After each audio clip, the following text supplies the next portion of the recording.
Pelatih Timnas Indonesia, Patrick Kluivert bisa mendatangkan predator asal Brasil yang siap membela skuad Garuda ini.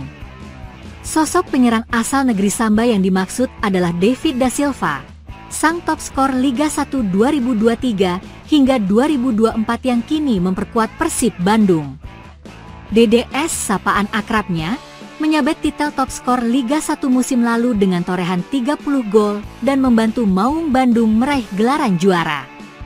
Selain itu, David da Silva juga mendapatkan penghargaan sebagai Player of the Season alias pemain terbaik pada 2024. Berkat penampilannya yang ganas itu, sosok pemain bertipikal predator ini dinilai sangat dibutuhkan di lini depan Timnas Indonesia yang masih tumpul. Menariknya, striker berusia 35 tahun itu mengaku bersedia untuk dinaturalisasi demi memperkuat Timnas Indonesia dalam wawancara dengan Transfermarkt Indonesia. Saat Timnas Indonesia masih dilatih Shin Tae-yong, David da Silva blak-blakan berharap bisa mendapatkan kesempatan untuk memakai jersei Garuda. Bahkan, pemain berkepala pelontos itu ingin mencetak sebanyak-banyaknya gol untuk Timnas Indonesia di ajang internasional. "Saya ingin memakai jersey Indonesia. Hai Shin Tae-yong, mantan pelatih Timnas Indonesia, Red, saya di sini. Saya rasa Timnas perlu mencetak lebih banyak gol," katanya sambil tertawa. Lebih jauh, DDS menyebut bahwa membela Timnas Indonesia adalah mimpinya yang diharapkan bisa terwujud sehingga dia dapat bermain di kancah internasional. "Ini adalah mimpi. Kita harus memimpikan sesuatu yang tinggi. Semakin banyak kita bermimpi, semakin banyak pula kita berdoa. Akunya, jadi saya berharap, saya termasuk orang yang terkabul doanya untuk mendapatkan kesempatan itu, mengenakan jersey Timnas Indonesia," imbuh pemain Brasil itu. Kini setelah pelatih Timnas Indonesia ditukangi Patrick Kluivert, DDS bisa dijadikan opsi untuk mempertajam lini depan Timnas Indonesia. Terlebih, pemain berusia 35 tahun itu telah mencetak 100 gol selama bermain di Indonesia sehingga bisa dibilang sebagai striker legendaris. Pertanyaannya, apakah striker Persib Bandung itu eligible untuk dinaturalisasi menjadi WNI? Menurut pasal 9 UU Kewarganegaraan, ada sejumlah syarat yang harus dipenuhi. Salah satunya adalah sudah bertempat tinggal di wilayah negara Indonesia paling singkat 5 tahun berturut-turut atau paling singkat 10 tahun tidak berturut-turut. Sebagai informasi, DDS belum bertempat tinggal di Indonesia secara 5 tahun berturut-turut meski pertama kali datang pada musim 2018 hingga 2019 di Persebaya Surabaya. Sejak tahun 2018 hingga saat ini, dia berpindah-pindah negara. Setelah dari Persebaya, striker asal Brasil itu pindah ke Korea Selatan membela Pohang Steelers pada 2019. DDS kemudian kembali ke Persebaya pada pertengahan 2019. Pada awal 2021, dia bermain di Liga Malaysia bersama Terengganu FC. Lalu pada pertengahan 2021, DDS bergabung dengan Persib Bandung hingga saat ini. Karena tidak pindah-pindah, pemain 35 tahun itu tidak bisa dinaturalisasi tahun ini. Namun, dia sedikit lagi bisa memenuhi syarat itu tahun depan, tepatnya pada pertengahan 2026 jika tetap tinggal di Indonesia sehingga menjadi 5 tahun berturut-turut.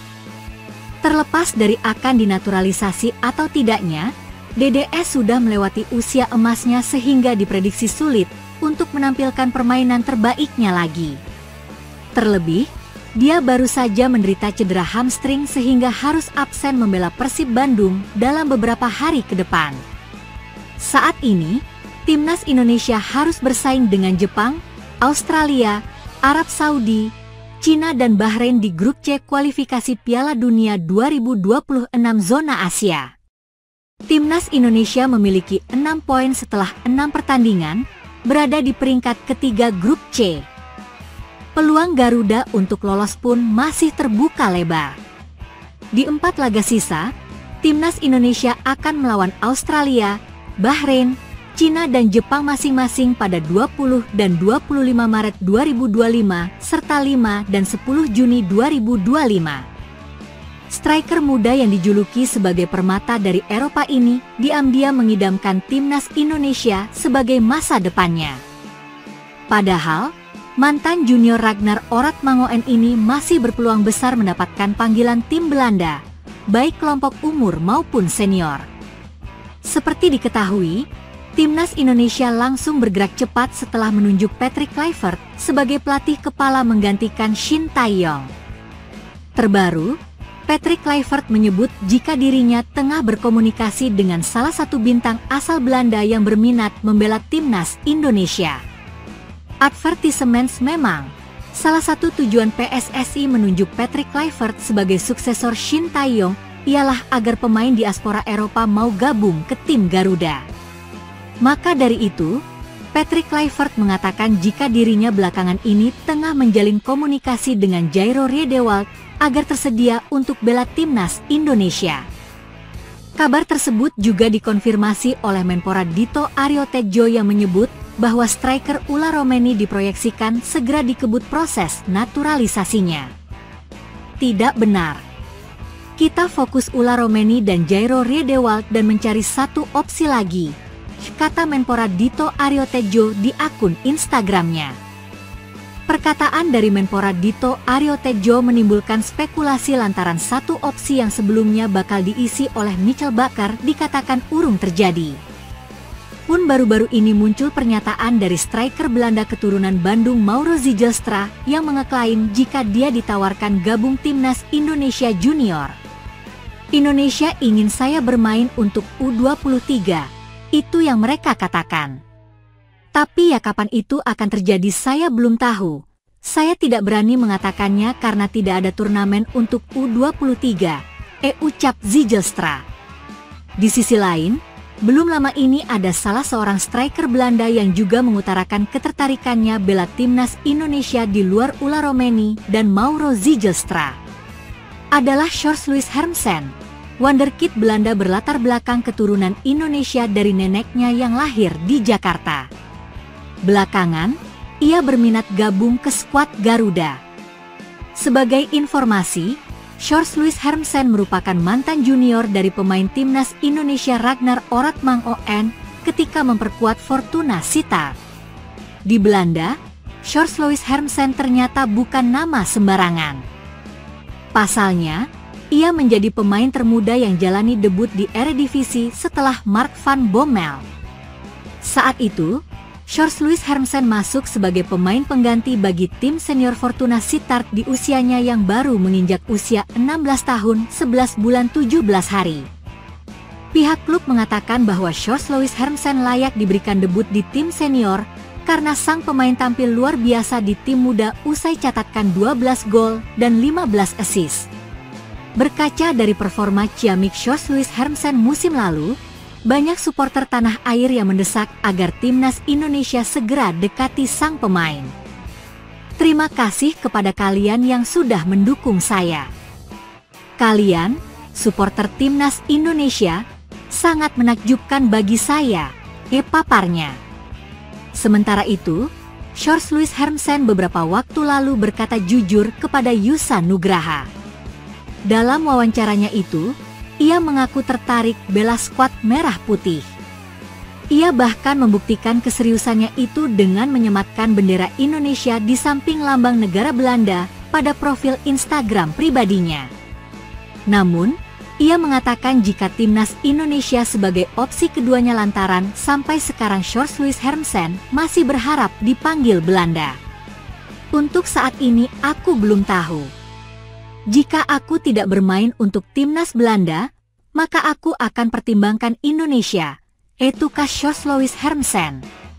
Omongan Sjoerd Hermsen itu terasa masuk akal. Ia memang masih punya kesempatan besar masuk ke tim senior Belanda lantaran baru berusia 17 tahun. Kendati demikian, ia bisa mempertimbangkan matang-matang jika dapat tawaran timnas Indonesia karena sampai kini ia belum pernah dipanggil Belanda junior hingga senior. Bukan tidak mungkin jikalau nantinya pelatih Patrick Kluivert melirik Sjoerd Louis Hermsen sebagai striker timnas Indonesia di masa mendatang. Mantan pelatih timnas Indonesia, Shin Tae-yong, digandeng Menteri Koordinator Bidang Pangan RI, Zulkifli Hasan, untuk pembinaan usia dini. Pertemuan keduanya sudah digelar. Bertempat di kantor Kementerian Koordinator Bidang Pangan, Graha Mandiri, Jalan Imam Bonjol, Jakarta Pusat, Senin, 20 Januari 2025. Pertemuan Shin Tae-yong dengan Zulhas digelar. Hadir juga dalam pertemuan itu anggota DPR RI, Verrel Bramasta. Di Indonesia, Shin Tae-yong mendirikan akademi sepak bola yang bernama Shin Tae-yong Academy. Ada 4 lapangan yang dipakai latihan di daerah Jakarta Selatan dan Jakarta Pusat. Unggahan menyentuh STY yang bakal tinggalkan Indonesia. Semasa menjadi pelatih Indonesia, Shin Tae-yong memang selalu menekankan pembinaan usia muda.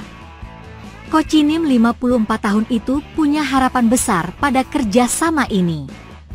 Kemarin, Coach Shin Tae-yong 7777, founder STY Academy, mengadakan pertemuan istimewa dengan Zulkifli Hasan Zulhasan, Menteri Koordinator Bidang Pangan RI, dan Verrel Bramasta Bramastar, anggota DPR RI, untuk membahas visi besar dalam pengembangan generasi muda di Indonesia. Kata Shin Tae-yong dalam unggahannya di Shin Tae-yong 777. Diskusi yang hangat ini berfokus pada youth development bersama STY Academy, termasuk perencanaan fasilitas yang mendukung pelatihan sepak bola modern dan pembinaan atlet muda. Selain itu, dibahas juga berbagai peluang kemitraan strategis dengan pemerintah Indonesia guna memperkuat infrastruktur olahraga dan menciptakan ekosistem yang mendukung talenta muda di seluruh negeri. Momen ini menjadi tonggak penting dalam perjalanan STY Academy untuk tidak hanya mencetak pemain berkualitas di lapangan, tetapi juga membangun karakter generasi muda yang kuat, disiplin, dan berdaya saing. Dengan sinergi antara pemerintah dan STY Academy, harapan besar akan tercipta masa depan olahraga yang gemilang untuk Indonesia. Bersama, mari kita dukung langkah besar ini, kata Shin Tae-yong menambahkan.